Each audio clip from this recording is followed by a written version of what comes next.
Hey, how's it going? So, welcome to our last week of summer school. It went fast.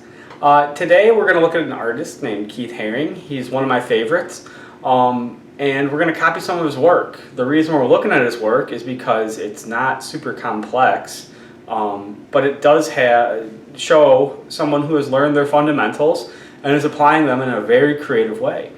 Keith Haring was active around the 80s, late 80s. He passed away, but during his time as an artist, he was more a person, like a man of the people, I guess you'd call it. He reacted strongly against the idea that art should only be in a museum. He thought art should be everywhere. He did not like the idea that you should have to have an art degree to understand art. He thought that everybody should be able to understand and appreciate art because it is like can be like speaking a second language, and he thought that that was not right. He was very much a proponent of equal rights. And he even did stuff where he'd go into impoverished neighborhoods and lead little like workshops or make like murals with the kids from the neighborhood. So he definitely was an aspirational person. He was a firm believer in democracy. So I hope you guys enjoy looking at his work, and I hope you guys enjoy these drawings we're going to do. And we'll take a look at those drawings tomorrow at our meet. So it's just going to be 3 Keith Haring drawings. In the video I allude to a future drawing, but we're going to run out of time. It's going to be about 15 minutes of drawing. So I hope you enjoy the video, and I can't wait to talk with you guys about this on Tuesday. Take care. Alright, hey guys, so we're over here at the demo table, and I've got a few slides from our artist of the day, Keith Haring. And what I'm going to do is I'm going to do 1, 2, 3 drawings, which is one of each slide. Just to kind of warm up, just to kind of learn his visual vocabulary. And then on the 4th, I'm going to try to do my own thing.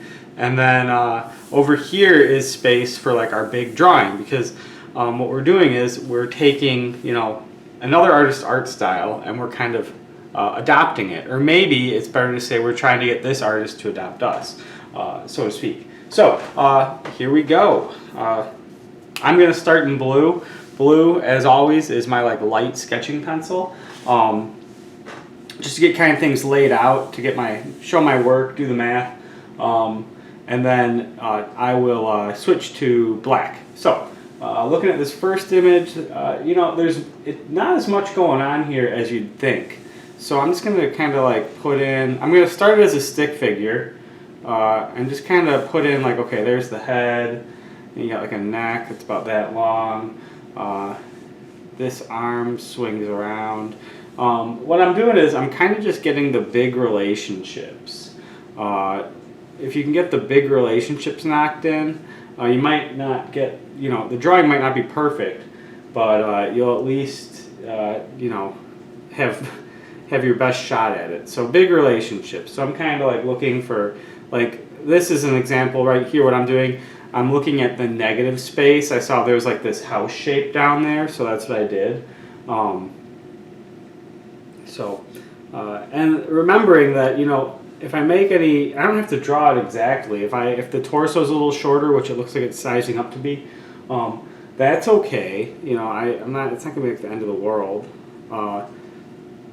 So, we'll find out together. There. So I'm just kind of watching, just kind of looking. Got that first part of the body. It looks like this carries over. And if it's not perfect, that's okay too. I'm not really worried about perfect right now. My original line wasn't right, so I didn't use it. That's okay. Swing in here. Nice. It looks like that becomes the neck. And then part of the head. And then it looks like we have another there. And then I love how he does hands, because it's almost like if you can draw a Keith Haring hand, you can draw a Keith Haring foot. It's a 2-for-1 type deal. So there we go. I'm pretty happy with this so far. now that I've got all my line work done, I'm probably at this point, I'm not really looking at the original so much as I am looking at my lines, and I'm kind of just trying to figure out ways to make my final adjustments, because this is like the line that you're going to keep. Alright, final adjustments.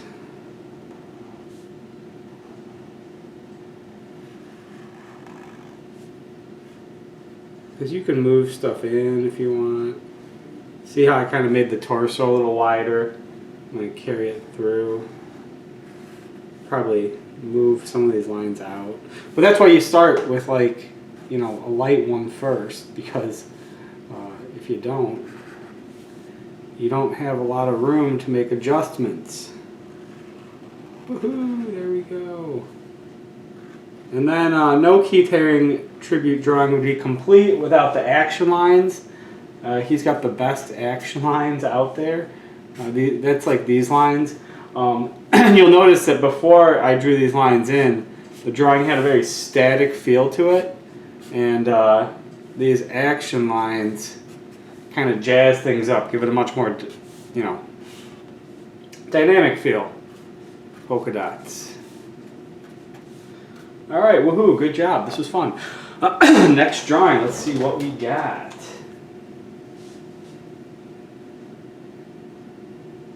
For all you guys who have been watching my demos, I just purchased a new monitor, and the color on it is like amazing. So if any of you guys are into technology,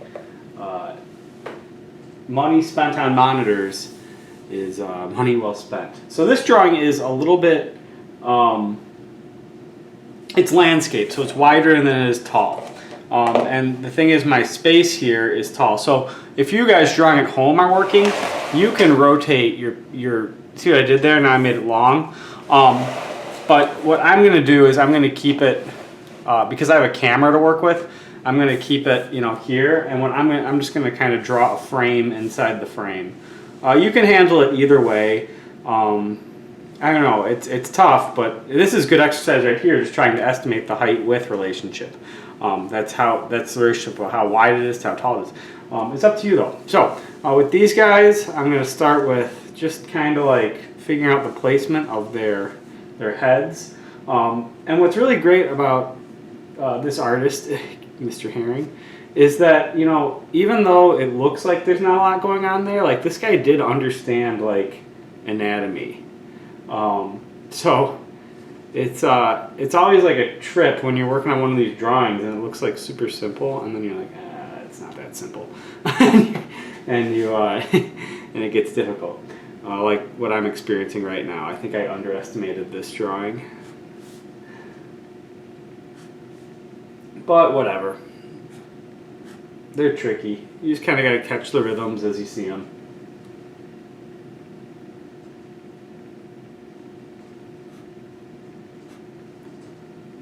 Alright, and it looks like this guy's head's closer to over here. And now I'm looking at that negative space in between these two figures. That negative space is saving my bacon right now because I don't think I did a very good job drawing this one. Ooh. But maybe it's coming together towards the end. We'll see if we can make some magic here. I also keep forgetting that I'm going to have a chance to touch this up with the black Sharpie.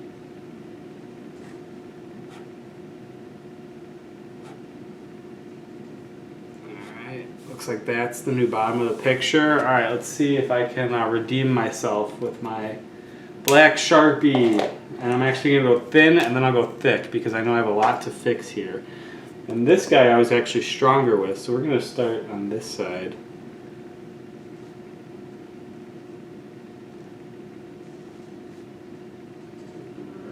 And again, when you're working with the black Sharpie, it's like,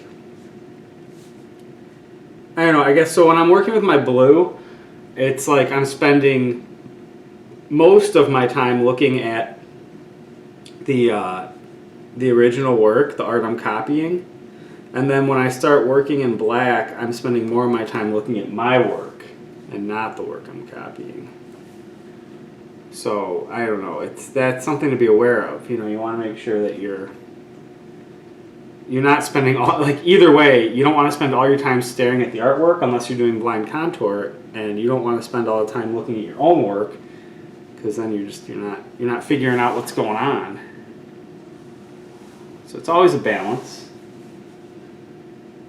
I trust you guys will figure it out.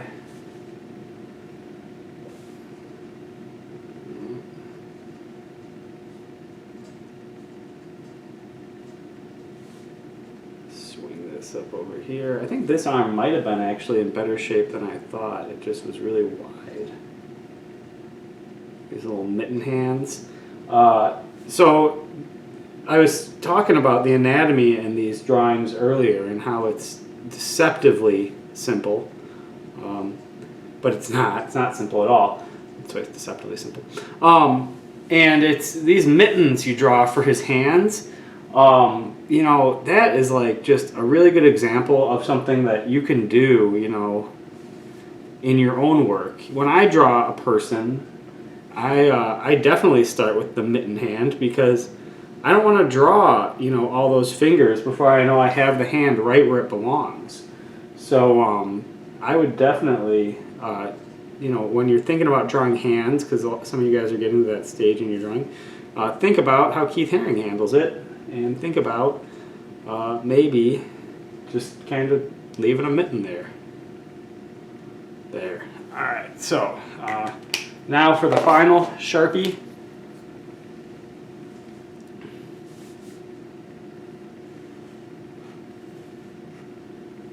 Slow it down. This is so when you work with this Sharpie, it's a good opportunity to clean up loose ends. And you really only get one shot, because the Sharpie is, once the line is too thick, it's not going to look really great.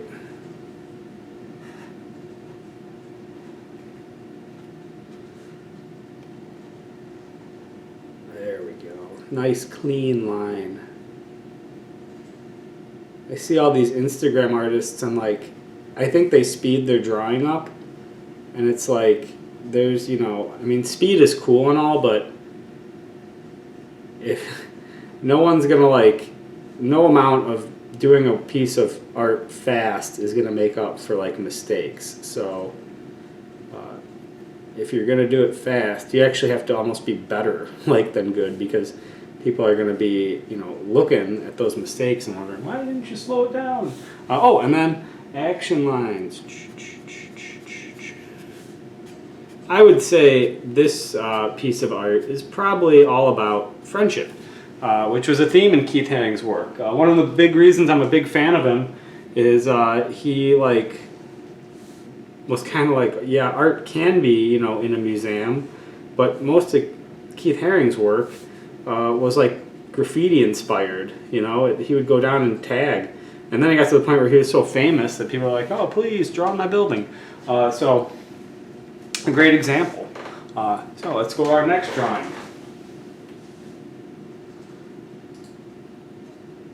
Oh, this is my favorite one. So alright, so we got some contour work here. You guys know I'm a sucker for contour ellipses. I'm going to kind of put the head here. Oh, look at this. It's almost like we have letters of the alphabet. I'm going to go up. Just kind of figure those out. Alright. Now it looks like he goes down to here. Yeah, you just kind of, you're not drawing too much of the same thing at once, if that makes sense. And then we'll go here. Yep. And then it looks like just a letter U. Oh, perfect.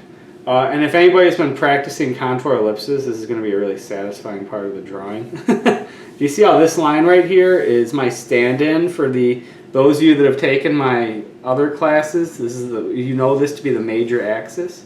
And we're going to kind of bring that down. We're going to bring this around. This is a lot. So this drawing is different from his other work because it has a lot of form to it. It's got a lot of three-dimensional stuff. A lot of Keith Haring's work is very shape-based. This is not. wonder if I'm doing this right. I think I might be doing this wrong. This might actually be different from his drawing, but you guys have always been really supportive, good sports, so we're just going to keep going. Yeah, this is definitely going to be way different from his drawing.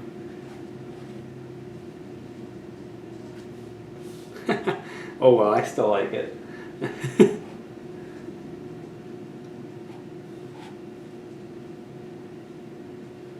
There we go. So it's a little different. He always puts in this line down here, but I still like it. So I'm happy. Let's knock in some thicker line work here. See what we can get done. Maybe I can make it more like his. Who knows?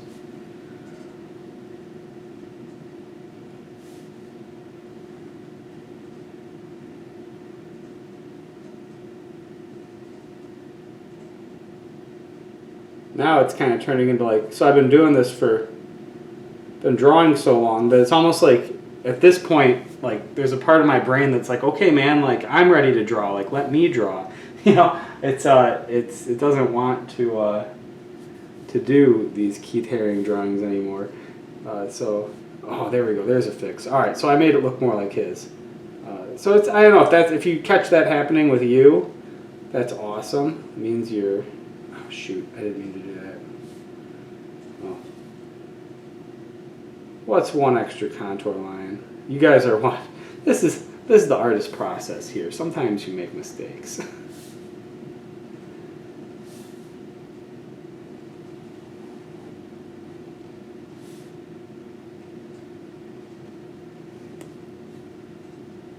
Alright, now this leg I feel good about.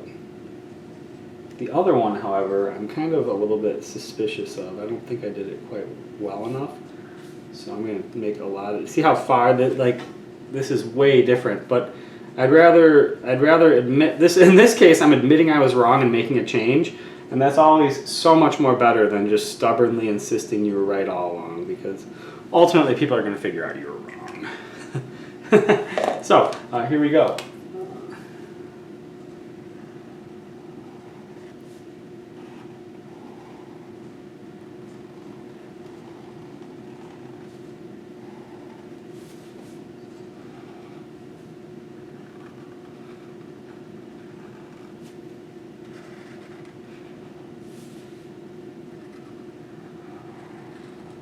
Now I would have to say that the one thing that I'm looking at all my drawings, I'm kind of like saying to myself, you know, what makes Keith Haring's work so much better? And you know, it's like, again, I said these were simple drawings, but they were deceptively simple, which means there's something complex hidden in them. I think the most interesting thing is, like, it's really hard to copy his exact line. Like, you can tell he did a lot of these drawings. You can even look up videos of him working on these drawings, and it's almost like, it's like watching someone write a sentence. Like, he's got his own alphabet. He's got his own, like, series of shapes and letters. It's really, really something to behold. Even, like, for example, these action lines. Like, you know, my line is not that different than his. I draw a longer one, a shorter one, a longer one on a different angle, but I'm still like, I mean, I'm still not capturing, like, you know, his action. Like, there's just something there that is, it's intangible. So, I mean, that's one of the reasons that you copy work, because, you know, anybody can look at work, and that's an important thing to do. Like, no shame in just looking at work, but when you copy it, you're almost like putting yourself in the artist's shoes, and it's like, it's humbling. A lot of people don't copy work because it's humbling. Like, why do Keith Haring's lines look so much better than my lines? I can't figure it out, but if I keep copying his work, I might figure it out eventually. What I think we'll do, I'm looking at my timer, and this demo went a little longer than I thought I planned it for. So how about we stick with these for today, and then we'll get into our, like, making our own work on Thursday. If you want to do a rough draft and bring that to the meet, that's great too. Definitely do these drawings and bring them to the meet, but if you want to do a rough draft of your big drawing, because this is our last week of summer school, you could definitely bring that. I hope you guys enjoyed the demo. I hope you're looking forward to doing some drawing. And we will see you on Tuesday for our Google Meet. Take care.